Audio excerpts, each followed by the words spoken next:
All right, so we're on page 8, I believe. Right? Is it working? Okay. So we stopped at the first full paragraph called, where it says such a generic territory. Do you have any questions as we go into this so far? Okay, so highlight this. The first full paragraph on page 8.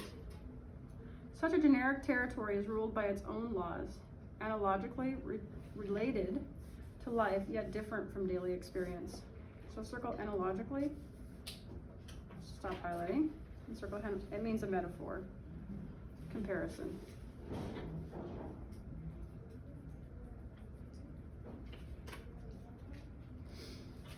The vision of the individual work emerges in this space, and the warping of the space that typifies the genre governs the kind of art through which it may be expressed.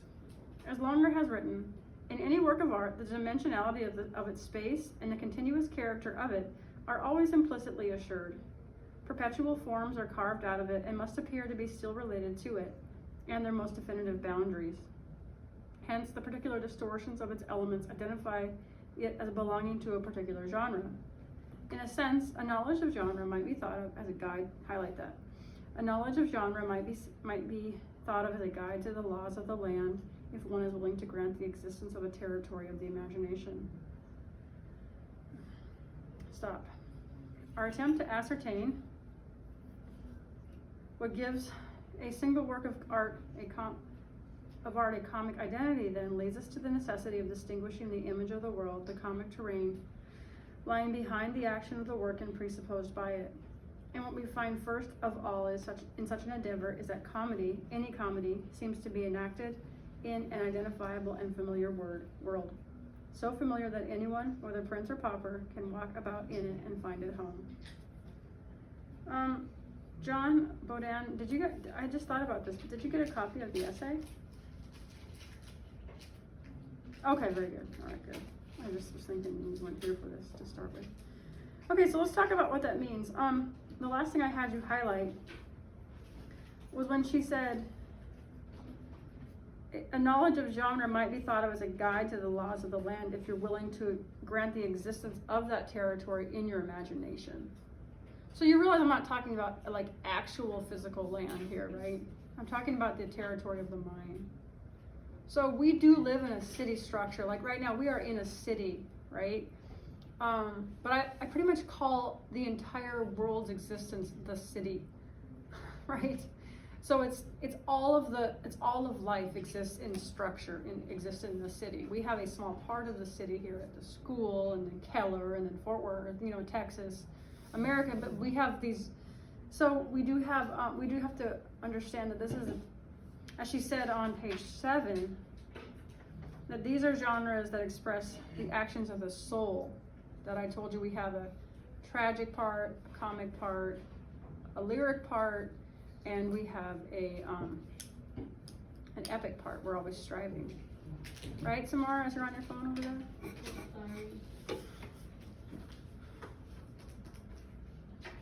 Okay, so back to page 8. Highlight this. When we speak of a comic terrain, we must locate it somewhere within what we might call an entire cosmos of imagined forms. This virtual cosmos, like what Adolf Hildebrand calls total space, can be visualized by a body of water in which we may sink certain vessels, and thus be able to define individual volumes of water without, however, destroying the idea of a continuous mass of water enveloping all. Whew. Keep highlighting. The mundus imaginalis, I'll come back to that, is not a mere mental replica of the world in which we have our daily existence, though it resembles it in many ways and derives it through poetic vision. This cosmos of the imagination is a realm not of pure spirit, but of matter permeated by spirit, a realm of ontological splendor, in Jacques Maritain phrase. It possesses an order that guides interpretation of individual works and whole families of works. Stop. Okay, so mundus imaginalis, if you circle that, it means the mind's imagination.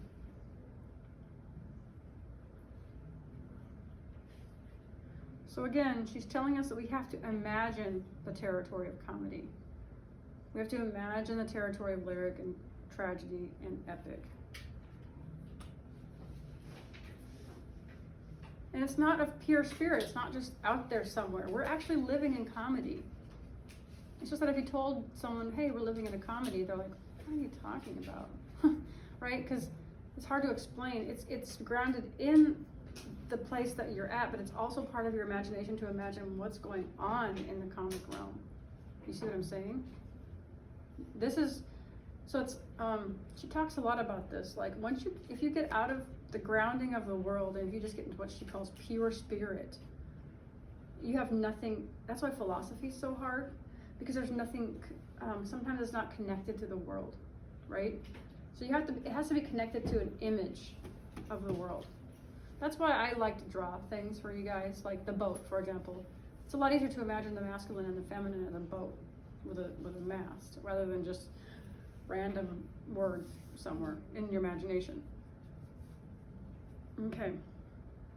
The large forms of lyric, tragedy, comedy, and epic make up this universe, embodying certain complex attitudes of the soul.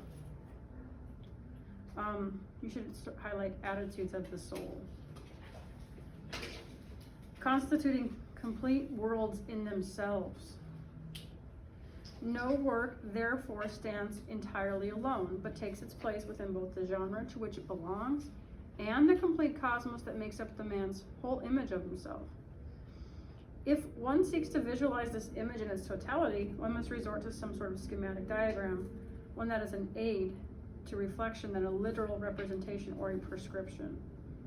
My own such diagram would consist of a circle with lyric at the summit, tragedy following clockwise after lyric and a descending fall, comedy continuing in the lower arc directly opposite lyric, and epic following after comedy and rising toward lyric. See below. So you guys have all seen this before, right? We showed you this at the beginning of the school year. You've all seen it, yes? This picture of the circle, the genre wheel. You guys saw it in Ms. Waken's class? Online people, you know what I'm talking about? So, do you see how there's no arrows in lyric? It's because you can never go back there, like fully. You can only glimpse it through like Paradise City, or at that time you spend with the beloved. Well, who is the beloved? Well, it's a lover. There's three things: lover, nature, art. That's it. Those are the three beloved objects. So whenever we write poetry, it's always those three things. You should write that down.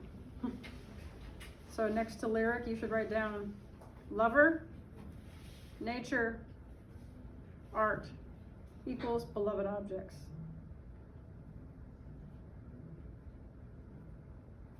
Very rarely you're going to find a poem, I mean anything of value, like anything of soul value that is not about those three things. If you talk about money, well, that's not a beloved object. That's a human construct. Money's just made. Money's made by, it's not actually real. Now it feels totally real because we live in a world that you have, it's the buy and sell economy. But true poetry, like what we call art, and not just what I call entertainment, so it's always art versus entertainment, is about those three things. So at the beginning of the year when we talked about Paradise City, right? Take me back down to the Paradise City where the grass is green and the girls are pretty. Won't you please take me home? Well, home is this place right here that you can't go back to. You can only glimpse it in small pieces. Okay.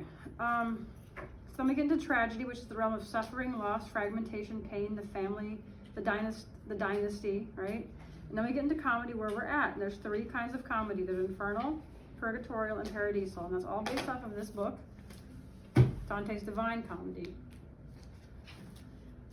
Originally written in Italian in 1315 or 1513, I think it's 1315.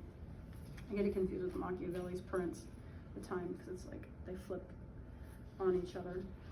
And then you have the epic, which we've already talked about this year. You have the battle, the founding, and the ruling of the just city. Okay, next page. Page 10. You guys with me online? Any questions?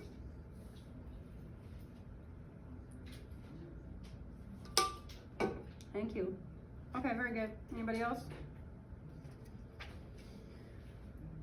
Anybody out here? Questions so far? Okay. Page 10. We're going to highlight the entire paragraph on the top of 10. Okay, so from the down to new. So you can do that, and then I'll read it oral. Or you can just chunk it if you want.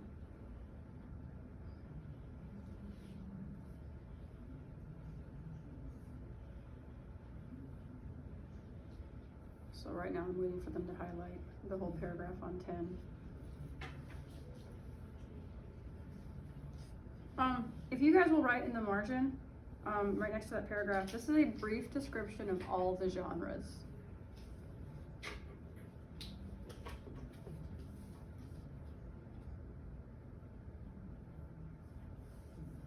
Okay, so let me read. The lyric realm is the place of origins and sources, the land of the heart's desire symbolized by the garden.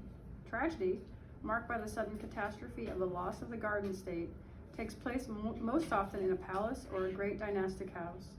Comedy endures and preserves in a fallen world, occurring in city streets and drawing rooms, escaping sometimes to a world of fantasy, making its way by mutual helpfulness toward a community of love within the larger order of society. Epic, though taking place in some sort of natural surrounding, struggles to build or cleanse or govern this larger order, the just city.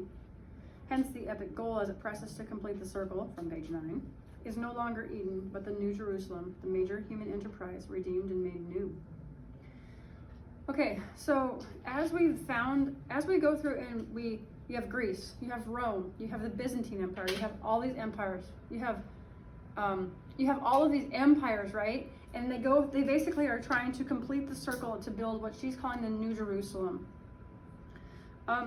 So the long and short of it is that humans are striving to get as close as they can to the divine status from which they were born. You know what I mean? So, and she's definitely writing this from a Christian perspective. And I don't know about the other religions, but I do know that in most religions there is an original blessed place, right? So, Samar, what religion are you again? Sikhism. Do you guys have an original blessed place? What's it called? It's called the Temple. The glorified what? It's a temple, basically. Okay, so in Sikhism, they have the glorified temple, basically. The golden temple. The golden temple. Well, glorified golden, about the same. That makes sense, though, right? So, it seems. Tell me this: are all Sikhs trying to get back to that place, like trying to strive to become a person worthy of the golden? Okay. That's where everybody goes to like become curious. Okay, very good. Yeah, so it's like a paradise city. Okay. Is it a real place? Do you guys believe in an afterlife? Yeah. What's the afterlife called? It's reincarnation. Oh, basically reincarnation. Okay. So every society, then every religion has a situation where they're kind of going through a cycle of life. They're trying to get back to the best possible version of themselves. So in Christianity, that would be back to the Garden of Eden when Adam and Eve, before they fell and before they sinned and fell, right? Obviously, this is all imagination, you guys. I'm not saying this is literal. You're free to believe what you want. This is not me preaching. I'm just saying that most people are trying to strive to become the best versions of themselves, however that comes to be. Are you Christian? What are you?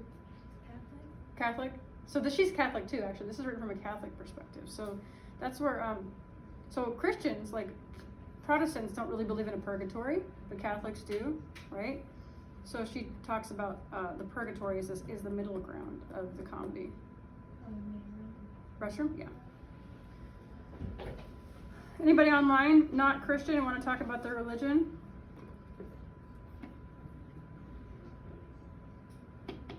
Or, okay, very good. Crickets. Okay, it is by simultaneous contemplation of several examples of a genre that one can discern in a kind of visionary form in its large invisible patterns. For lyric, one puts together John Donne's love poems, Keats's odes, the Hebrew Psalms, the Song of Songs. For tragedy, the dramas of Aeschylus, Sophocles, and Shakespeare. For epic, Homer, Virgil, the Anglo-Saxon poets, Milton. For comedy, The concern of this volume, the paradigms, as I have earlier maintained, are numerous and widely diverging. Highlight this. The work of two poets, however, seem most fully to establish the large pattern of the comic genre. Aristophanes, you can write in the margin that he is Greek, and Dante, who is Italian. Stop. Both evoke expansive images of the comic terrain, images that remain in the realm of the imagination, available to all of us after they have been given form. For Aristophanes, access to the fullness of the comic vision was available only potentially through an apocalyptic vision of final fulfillment. Dante, coming at a time that endowed him with what Maraton calls luck, found the philosophic and theological presuppositions of his poetic vision ready at hand to give his poem the completeness of an intellective as well as an imaginative act. Highlight this. Hence, Dante provides the clearest image of the comic terrain. Further, his art is incarnational, finding in the very makeup of the world the radiant play of spirit. His figural design of the possible states of the soul after death represents, as every reflective reader recognizes, something hidden but nonetheless present in the depths of the soul during life. Highlight. Thus, Dante envisions three possible conditions for the individual and the community, each located in a realm where the laws explicitly reflect an inner spiritual state. Stop. These three quite different places, objectifying the three states of the soul, can consequently be seen to represent the three possible regions of the comic terrain. I'm going to stop the video because it's too hard to upload and then start another.